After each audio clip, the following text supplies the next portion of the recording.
नमस्कार दोस्तों, मैं गौरव आपका बहुत बहुत स्वागत करता हूं। मेरे साथ में हैं अश्विनी सर, जो कि हमको डेफिनेटली बहुत कुछ कमाल बताने वाले हैं। जल्दी से आगे बढ़ते हैं इस वीडियो में। चलिए शुरू करते हैं। तो चलिए शुरू करते हैं। बहुत बहुत थैंक्स कि हम इस मौके पे अभी बात करने वाले हैं। और जब मैं यहाँ पे आ रहा था तो मैं सोच रहा था कि मैं आपसे क्या क्या पूछूंगा, क्या क्या हम बातें करेंगे। लेकिन मैंने एक चीज़ सोची कि इस वीडियो को क्यों ना वैसा रखें कि एक इंजीनियर एक सीनियर इंजीनियर से बात कर रहे हैं और आप अपने उस एक्सपीरियंस के साथ में जब कुछ नॉलेज शेयर करेंगे तो आई थिंक सब व्यूअर्स के जितने भी मन में सवाल हैं, लेटेस्ट टेक्नोलॉजीज जहाँ पे इंडियन गवर्नमेंट इतना बहुत अच्छा काम कर रही है, तो उसको लेके आपकी तरफ से इंसाइट्स मिलने वाले हैं। I am really proud of being an engineer. Engineering का एक अलग ही मज़ा है जी। आप इतना क्रिएटिव रहते हैं इंजीनियरिंग में, सोल्यूशन ओरिएंटेड माइंडसेट रहता है, मज़ा आएगा। बिल्कुल मज़ा आएगा सर, बिल्कुल सर। मज़े की बात से ही मैं शुरू करता हूँ कि अभी हम सब जो हैं देशवासी, वो आज़ादी के 75 साल जो पूरे हुए उसको सेलिब्रेट कर रहे हैं, आज़ादी का अमृत महोत्सव मना रहे हैं। और ऐसे टाइम पे 5G का आना कितना ज़्यादा इम्पोर्टेंट है? 5G देश में एक टोटली नई टेक्नोलॉजी, एक नए एरा की शुरुआत है। नए तरीके से देश में बहुत सारी चीज़ें बदलेंगी। एजुकेशन सेक्टर में बहुत इम्पैक्ट आएगा, हेल्थ केयर सेक्टर में इम्पैक्ट आएगा, इंडस्ट्री में इम्पैक्ट आएगा, लॉजिस्टिक्स में इम्पैक्ट आएगा। टोटली एक नए तरीके से देश में टेक्नोलॉजी बदलने वाली है। And I think this is the best time to celebrate. Yes, 75 years complete हुए देश की आज़ादी के। This is the right time. सबसे इम्पॉर्टेंट है कि इसमें टेक्नोलॉजी जो यूज़ होने वाली है वो टेक्नोलॉजी भारत में बनी हुई टेक्नोलॉजी। जी सर, इंडिजीनियस 5G की जब हम बात करते हैं तो सेम टाइम पे मेरे को याद आता है 4G का। अगर मैं आपसे जिक्र करना चाहूँ, 4G आए हुए इंडिया में बहुत टाइम हो गया है, बट हम फिर भी डटे रहे कि नहीं, हमें अपना ही 4G चाहिए। सर, इसके पीछे का क्या थॉट था? बहुत ही इंपॉर्टेंट थॉट प्रोसेस है। देखो, आज की तारीख में अगर complete end to end technology stack की अगर हम बात करें, 4G हो या 5G हो, केवल दुनिया में 5 कंपनियां ऐसी है जिनके पास complete end to end technology stack है। ओके। तो डिपेंडेंस कुछ ही देशों के ऊपर है पूरी दुनिया की। तो बहुत ज़रूरी था कि आत्मनिर्भर भारत का जो प्रधानमंत्री जी का विज़न है, उसमें कुछ ऐसी क्रिटिकल टेक्नोलॉजीज़ हैं जिन टेक्नोलॉजीज़ को देश में मास्टर करना।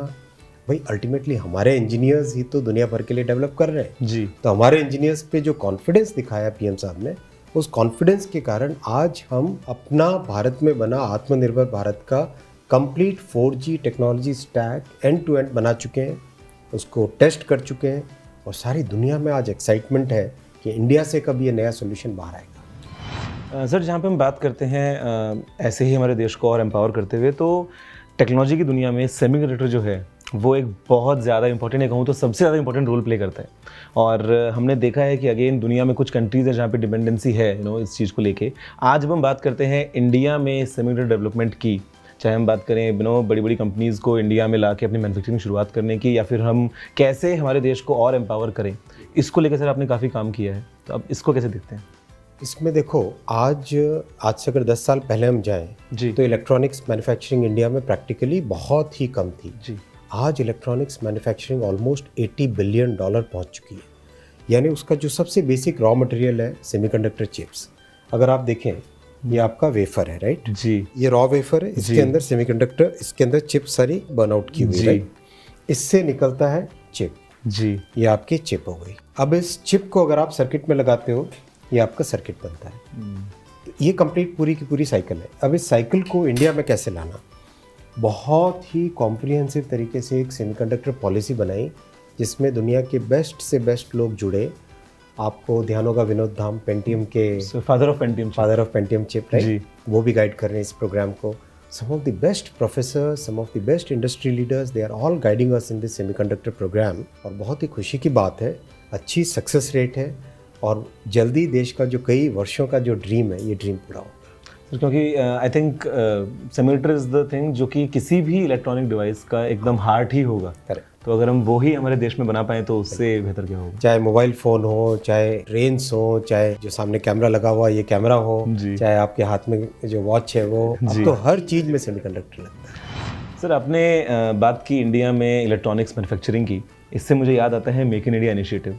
2014 के बाद से हमने जो देखा डेवलपमेंट होते हुए कि कैसे इंडियन ब्रांड्स हों या बड़े बड़े बाहर की कंपनियां हों जो इंडिया में आके अपनी बड़ी बड़ी फैक्ट्रीज लगा रही हैं, ये चीज़ बहुत ही सक्सेसफुल रही आज तक। अब 5G के आने के बाद आपको क्या लगता है कि क्या मेक इन इंडिया कैंपेन जो है उसको और ताकत मिलेगी 5G के साथ? डेफिनेटली ताकत मिलेगी। और देखो, सबसे बड़ी बात है, टेलीकॉम इक्विपमेंट की मैन्युफैक्चरिंग इंडिया में कभी सोची नहीं जाती थी। जब पीएम साहब ने make in India startup India, digital India, ये 3 जो प्रोग्राम्स चलाए, इन तीनों प्रोग्राम्स का अगर कलेक्टिव एफर्ट आप देखो, इस कलेक्टिव एफर्ट के कारण आज इंडिया में रेडियो इक्विपमेंट, जो बेसमेंट यूनिट्स हैं उनके इक्विपमेंट सारे के सारे, कोर नेटवर्क के इक्विपमेंट, हैंडसेट्स, राउटर्स, करीब करीब कंप्लीट टेलीकॉम की जो वैल्यू चेन है सारी की सारी हिंदुस्तान में डिज़ाइन होने लगी है, बनने लगी है।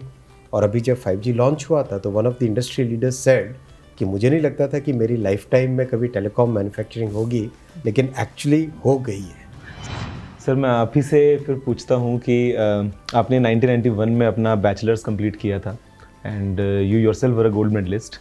सर उस टाइम पे अगर हम बात करें इंटरनेट की तो आई डोंट थिंक कि शायद 91 में हुआ करता होगा या आपने यूज़ किया होगा। आपने पहली बार इंटरनेट सर कब यूज़ किया था? मैंने पहले इंटरनेट यूज़ किया IIT कानपुर की लैब में। ओके तब अच्छे वहाँ पे कंप्यूटर रिसोर्सेज होते थे।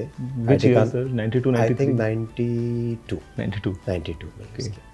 तो और वो सर उस टाइम पे क्या स्पीड्स हुआ करती थी या कैसे आप यूज़ करते थे? तब स्पीड और तब ब्राउज़र वाला कॉन्सेप्ट ही नहीं था।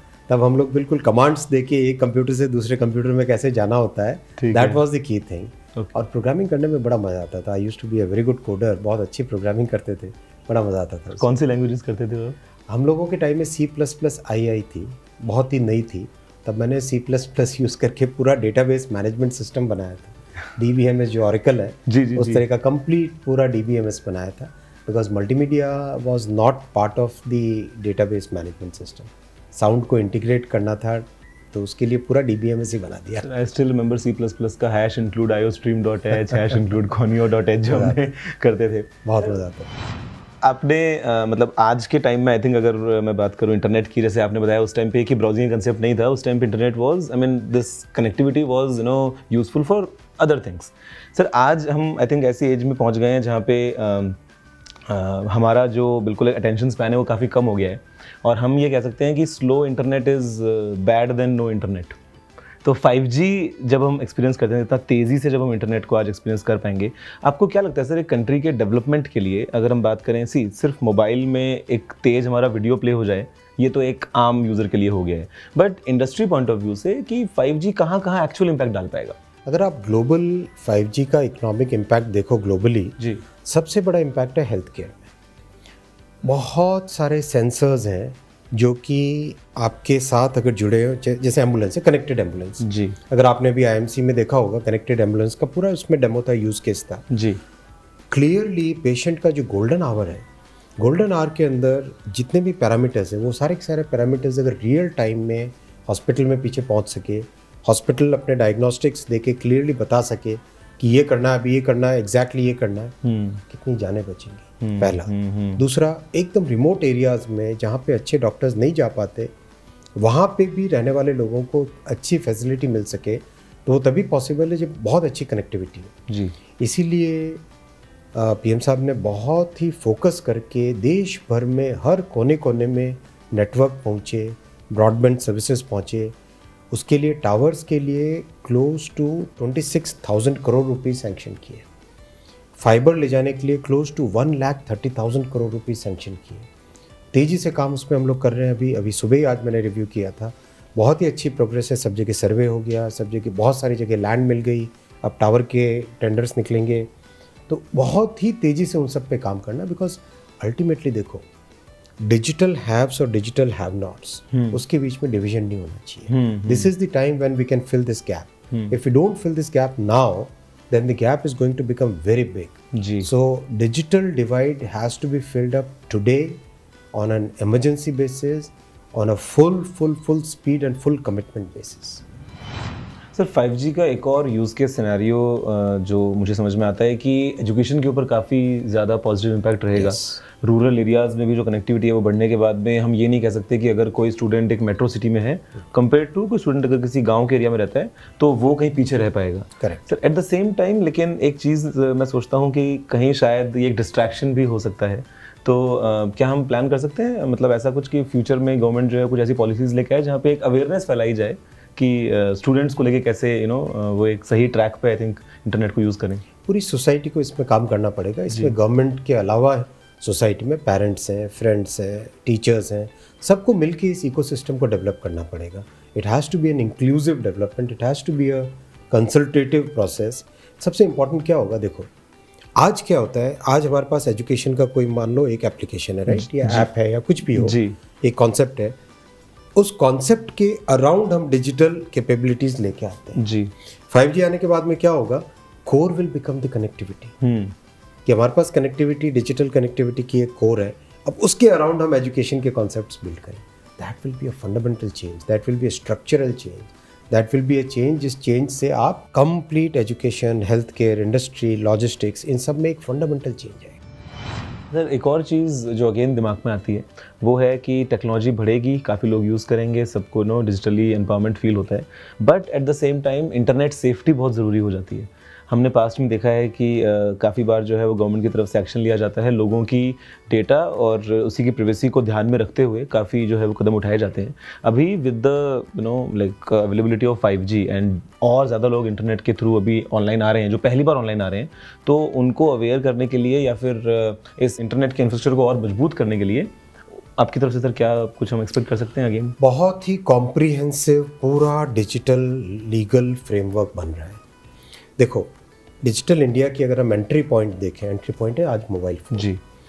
तो सबसे पहले टेलीकॉम बिल लेके आए, अब उसके बाद में लेके आ रहे हैं पर्सनल डेटा प्रोटेक्शन बिल जी, तीसरा लेके आएंगे डिजिटल इंडिया एक्ट, राइट, और उसके साथ ही साथ एंटायर साइबर लॉ से रिलेटेड साइबर, देखो cyber security such a dynamic thing, आप अगर कानून बना के बैठोगे तो शायद उसको टैकल नहीं कर पाओगे। उसके लिए डे टू डे आज ये चेंज आया, कल ये चेंज आया, कल वहाँ से थ्रेट आया, टेक्नोलॉजी एकदम चेंज होती है जी। तो उसी हिसाब से हमको भी बहुत ही फ्लेक्सिबल तरीके से, एजाइल तरीके से काम करना पड़ेगा। तो इस कंप्लीट पूरे फ्रेमवर्क को आज की ज़रूरतों के हिसाब से, आज की टेक्नोलॉजी के हिसाब से, आज की सोसाइटी के हिसाब से we are redrawing the entire regulatory framework.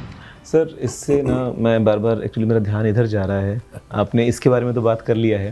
If you talk about railways sir, तो देख के अच्छा लगता है कि यहाँ पे भी कितना तेज़ी से और कितना again on a positive side बहुत बेहतरीन काम हो रहा है। कितने सारे स्टेशंस जो हैं वो वाईफाई इनेबल्ड हो चुके हैं।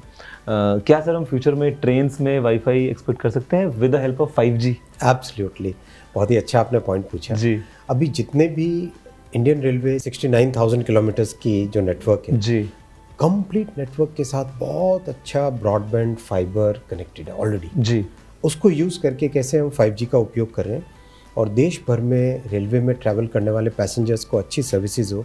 ऑलरेडी एक टीम है, टेक्निकल टीम, जो कि काम कर रही है उसके ऊपर, उसका कॉन्सेप्ट बना के जितने भी मैन्युफैक्चरिंग इकोसिस्टम है, कोर नेटवर्क बनाने वाले, रेडियो नेटवर्क बनाने वाले, इन सब के साथ बातचीत करके they are creating a concept paper, वो आएगा and then the entire railway journey will have good 5G facilities in the coming years. Amazing sir. Railway journey sir in fact जो भी हम बात करते हैं इंडिया में अगर हाई स्पीड ट्रेन्स की, तो वो भी अपने आप में काफ़ी ज़्यादा एक बड़ा अचीवमेंट है। करेक्ट। इनफैक्ट जब 2014 में पीएम साहब ने देश की कमान संभाली जी, 2015 में ही उन्होंने कहा कि मुझे वर्ल्ड क्लास ट्रेन बनानी जी, सारे इंजीनियर्स पे कॉन्फिडेंस लिए। देश के इंजीनियर्स दुनिया भर के लिए हर तरह का डिज़ाइन जो बना रहे हैं, उन्हीं इंजीनियर्स पे कॉन्फिडेंस रख के पीएम साहब ने जब टारगेट दिया, 2019 में सबसे पहली वंदे भारत निकली, 2 ट्रेन बनाई। जब भी कोई नया इंजीनियरिंग प्रोडक्ट बनता है, प्रोडक्ट को बना के उसको टेस्ट करना होता है, ट्रायल करना होता है, प्रोडक्ट में क्या क्या फीडबैक आया वो सब देखना होता है।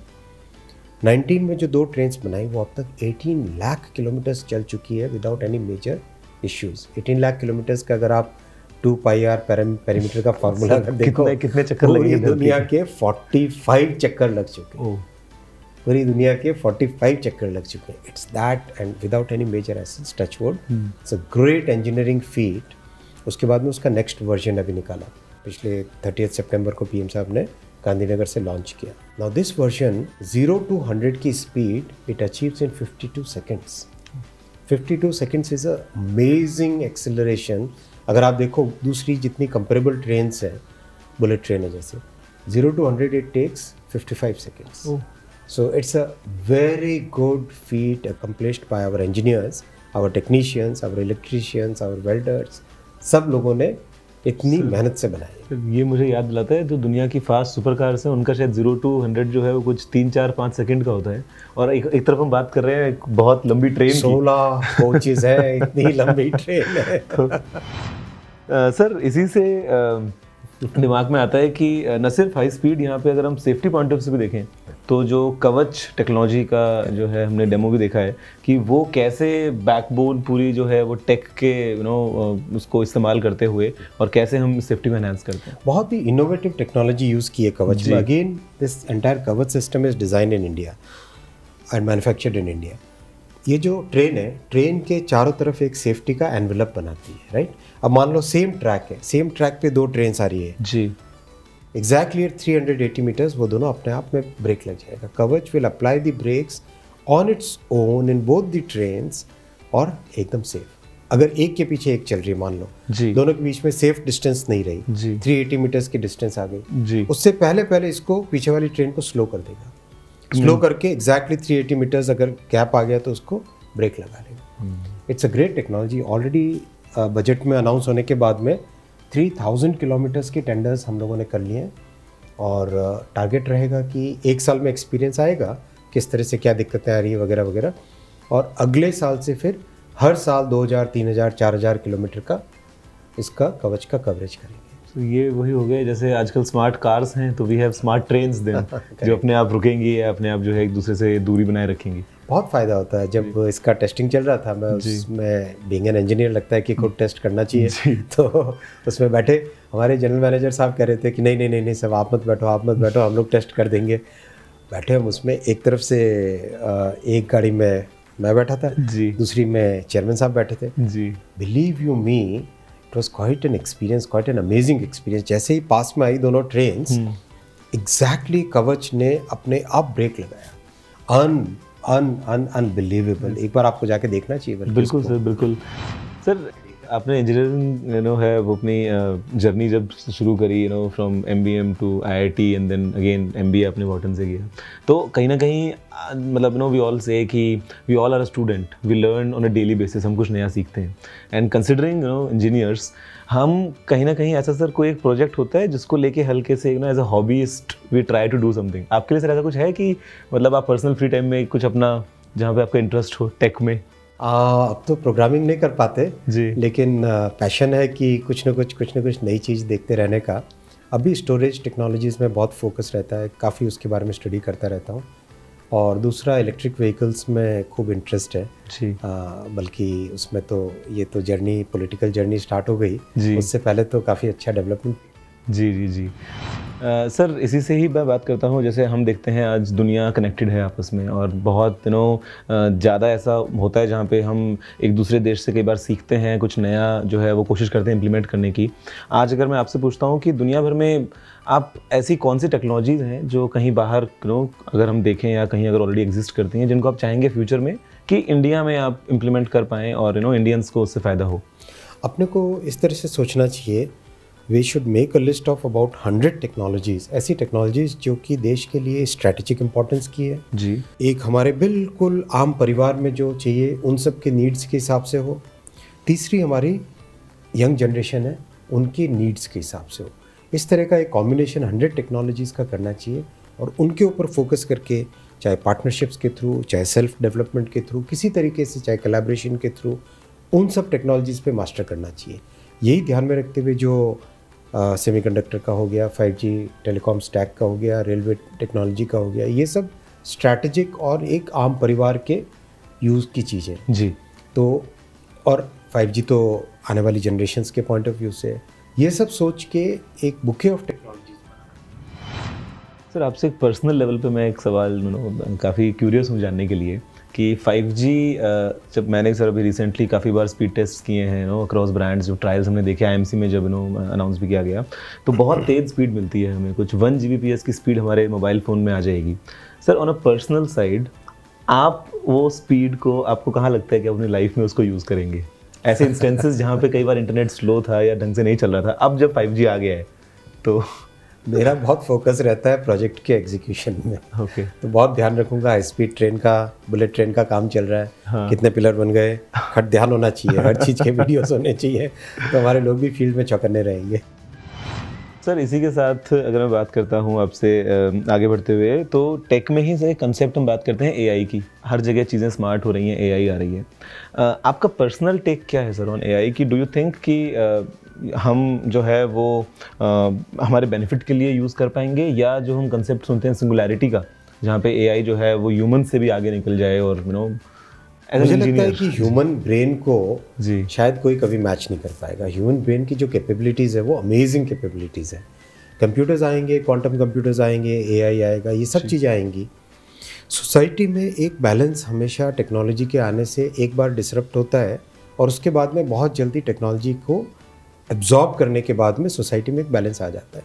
चाहे आप कोई भी टेक्नोलॉजी देखो, गो बैक अगर 100 साल पहले स्टीम इंजन, 100-150 साल पहले, फिर आया डीजल आया, उसके बाद में इलेक्ट्रिसिटी आई, फिर ट्रांजिस्टर्स आए, सेमीकंडक्टर्स आए, एक तरीके से इंटरनेट आया। तो एक जो ये टेक्नोलॉजी का मार्च है ये तो चलता रहेगा, इसको कोई रोक नहीं सकता जी। और सोसाइटी में इनिशियली एक डिसरप्शन आता है, उसके बाद में एब्जॉर्ब करके एक इक्विलिब्रियम आ जाता है। मुझे लगता है एआई के केस में। सर मैं आपसे एक और बात, अगेन आप जो डेवलपमेंट की बात करते हैं तो पता नहीं दिमाग में ऐसा आता है बार बार, अभी जब आप और फ्यूचर प्रोजेक्ट्स की बात कर रहे हैं, कि शायद आपने ठान लिया है कि पूरे देश के जितने भी इंजीनियर्स हैं, मतलब किसी को खाली बैठने का मौका नहीं देना है, कि चाहे हम रेलवे में एडवांसमेंट्स की बात करें, चाहे 5G आ जाएगा, मेक इन इंडिया चल रहा है, कि मतलब सब काम पे लगे हैं बस। काम पे लगना चाहिए, और इंजीनियर्स की कैपेबिलिटी पे बहुत कॉन्फिडेंस है। आज स्टेशंस इतने बन रहे हैं, ऑलरेडी 200 स्टेशंस का डेवलपमेंट चल रहा है, तो उसमें खूब सारे लोग लगे हैं। उनके डिज़ाइन में तो डिज़ाइन फर्म्स बोल रही थी कि we are on a hiring spree now. फिर इलेक्ट्रॉनिक्स मैन्युफैक्चरिंग में close to 25 lakh people are employed today, and that number is going to go to 1 crore, क्योंकि ऑलमोस्ट 17-18% एनुअल ग्रोथ हो रही है उसमें। सेमीकंडक्टर आने से उसमें एकदम और भी मल्टीप्लायर इम्पैक्ट आएगा। साथ ही साथ टेलीकॉम के कारण, टेलीकॉम में बहुत सारे लीगल इश्यूज थे, उन सब को सॉल्व करने के बाद में आज telecom sector is once again started hiring. Overall IT industry में last year itself almost 5 lakh people have been hired, new persons have been hired. और अभी मुझे नेस्कॉम वाले बता रहे थे कि they are all going to the schools, और हम लोगों ने एक टू द इंजीनियरिंग स्कूल्स जी। एंड अभी हम लोगों ने इंडस्ट्री के साथ मिलके एक प्रोग्राम स्टार्ट किया है, फ्यूचर स्किल्स। उसमें फाइनल जो सेमेस्टर होता है, फाइनल सेमेस्टर में इंडस्ट्री के हिसाब से जो रिक्वायरमेंट्स हैं वैसे कोर्सेज डिज़ाइंड हो, और उसका क्रेडिट आपके बीटेक के लिए मिल जाए। तो उसमें क्या कि seamlessly one can get into the industry. तो इस तरह के बहुत सारे इनिशिएटिव्स हैं जिससे कि आगे एम्प्लॉयबिलिटी बढ़ती है। एक बहुत अच्छा पॉइंट है, मतलब सिर्फ थ्योरेटिकल नहीं, प्रैक्टिकल बेस्ड नॉलेज अगर हम बात करते हैं टुवर्ड्स द एंड। सर इसी के साथ साथ मैं अगेन टेक्नोलॉजी को इतनी फास्ट मूव करती है, एक लास्ट क्वेश्चन आपसे पूछना चाहूँगा। 5G तो हो गया है, हम बहुत तेज़ी से देख रहे थे कि हर बार हमने देखा है कि लाइक 3G को इंडिया आने में टाइम लगा, 4G को थोड़ा कम टाइम लगा, 5G तो बहुत जल्दी ही जो है वो हमारे देश में आ गया है। Talking about 6G sir, because ये तो रुकेगा नहीं। देखो पीएम साहब ने बहुत क्लियर टारगेट दिया हम लोगों को जी कि ठीक है 2G 3G में जो होना था वो हुआ जी, इसको भूल जाओ। 4G में जो भी डिले हुआ उस ज़माने में हो गया, वो ज़माना अलग था जी। 5G में दुनिया में समकक्ष खड़ा होना है और टेक्नोलॉजी लीडर बन के निकलना है। बिल्कुल सर। और 6G में वर्ल्ड में लीडर बन के इमर्ज होना है। तो पूरी एक बहुत अच्छी क्रैक टीम बनी हुई है, जिसमें IITs के, दूसरे इंस्टीट्यूट्स के सब के प्रोफेसर्स जुड़े हैं, इंडस्ट्री के प्रैक्टिशनर्स जुड़े हैं, इंडस्ट्री के जो टेक्निकल लोग हैं वो लोग जुड़े हैं। ऑलरेडी एक वाइट पेपर रेडी हो गया, एक एक्शन प्लान रेडी हो गया, स्टैंडर्ड्स में क्या करना है वो रेडी हो गया, और खूब अच्छी फंडिंग कर रहे हैं, जिसके कारण IIT हैदराबाद ने, IIT मद्रास ने, इन्होंने ऑलरेडी पेटेंट्स के लिए अप्लाई किया, कई उनको पेटेंट्स भी मिल गए। और स्पेशली जो एंटीना वाला डिज़ाइन है, it's going to be totally different. अभी क्या होता है, एक टावर है राइट जी, उसमें तीन बीम्स फॉर्म होती हैं जी। 6G आते आते 3 डिस्क्रीट बीम्स की जगह there will be a continuous antenna चारों तरफ, जो कि बीम नहीं है, अब now it's a distributed thing. Okay. बहुत ही एक अलग तरीके से 6G is going to be a totally different thing. अच्छा, और आप देखो इतने कई वर्षों के बाद में पहली बार ITU has recognised India's IP rights, और अभी जो 5G है उस 5G के स्टैंडर्ड्स में पहली बार इंडिया की इंटेलेक्चुअल प्रॉपर्टी राइट्स उसमें इंक्लूड हुई है। बहुत बड़ी बात इसी रिकग्निशन का कमाल है कि इंडिया में ITU का एरिया ऑफिस सैंक्शन हुआ है, जिससे कि एंटायर साउथ एशिया का जितना भी कोऑर्डिनेशन है वो सारा इंडिया से हो। जो रेडियो रेगुलेशन बोर्ड है, ग्लोबल बॉडी है, जो कि जी, कौन सा स्पेक्ट्रम कहाँ पे यूज़ होना है, उसके चेयरपर्सन, उसके की decision maker has been elected as one of the Indian engineers, miss Revathi. उनका अभी उनका and it's a very very very competitive field. जी। 130 देशों ने भारत को वोट दिया। So I mean it's a great recognition of India's engineering talent. जो हमारा टेक्निकल टैलेंट है उसका बहुत अच्छा रिकग्निशन है।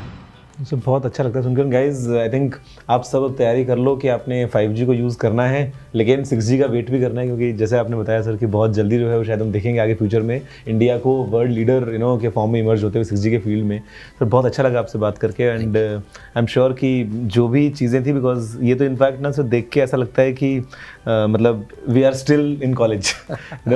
ऐसा ही होना चाहिए हमेशा। जी, जी। तभी मज़ा आता है लाइफ। नहीं सर बिल्कुल। गाइज आई थिंक आप बताओ कि आपके फेवरेट मोमेंट्स क्या हैं, और ऐसी कौन सी टेक्नोलॉजीज़ हैं जो कुछ आपके दिमाग में अगर चल रही हो तो मैं सर तक ज़रूर पहुंचाऊंगा कि फ्यूचर में हम इंडिया में हमेशा ये देखेंगे कि कैसे हम लेटेस्ट आगे से आगे बढ़ते रहें। जय हिंद, वंदे मातरम।